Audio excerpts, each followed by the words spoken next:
Bobby Livingston, the Marvels of Modern Music auction is starting today on RR Auction. But before we talk about some of your auction pieces, which are very cool, tell me, what's the market like for rock memorabilia right now? It's hot. Baby boomers love rock and roll, and they love rock and roll memorabilia. So those with disposable income are buying fine items, from the Beatles, Jimi Hendrix, Rolling Stones. So, we see prices going up and up. All right, let's start off with the Beatles. You have Ringo's Jacket from the movie Help.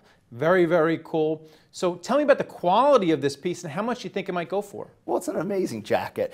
Remember the scene where he's putting his hand into the sandwich and the woman grabs it, she's on the other side of the wall? Well, that's the jacket he's wearing. And it's through the movie Help. And it's the first time we ever saw the Beatles in color, on film. And so the jacket, something like this, we expect to go for around $40,000 to $50,000 because, it comes right from the tailor. It has Ringo's name in it.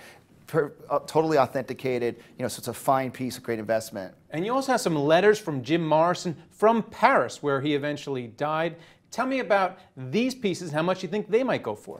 Well, Jim Morrison was only famous, from like 1967, Summer of Love, until he died in Paris in July of 1971. He didn't write a lot. I mean, there's journals of his, but he didn't send a lot of letters. And there's only one other letter known to have been mailed from Paris. So this has an envelope, marked from Paris, and then the content is fantastic. He talks about going, I think, to Corsica, and he lost his jacket and his money, and he's telling his friend to come soon. So I was kind of thinking, if anybody ever found that jacket, they should send it to our auction because it's probably worth a lot more than the money he left behind.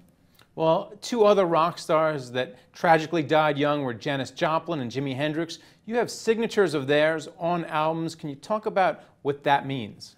Well, again, Janis and Jimi weren't famous for that long of a period of time, so anything signed by them or owned by them, extremely valuable and desirable.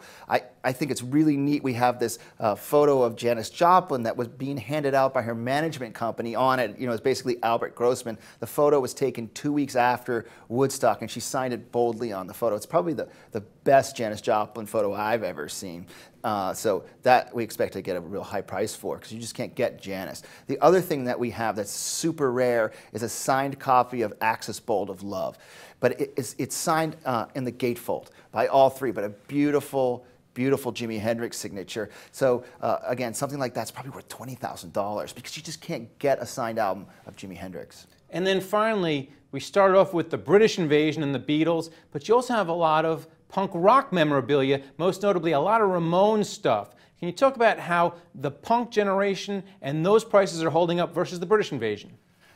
The prices of punk rock material are going up because the people that grew up with the punk movement are now coming into disposable income, and they're buying high quality memorabilia from the Ramones, the Clash, Sex Pistols. We have a collection from one of Johnny Ramone's good friends, Chris Lamy of New Hampshire. He's got Johnny's guitars, Johnny's letters, just incredible amount of Ramones memorabilia. And some of it's going to go for tens of thousands of dollars, but some of it is affordable. So they're one-of-a-kind Ramones items. And it's on the RR Auction site, right? That's correct, rrauction.com. And we're in Boston, and the auction is next Thursday. All right, we'll check it out. Thanks for coming, Bobby. Thanks, Greg.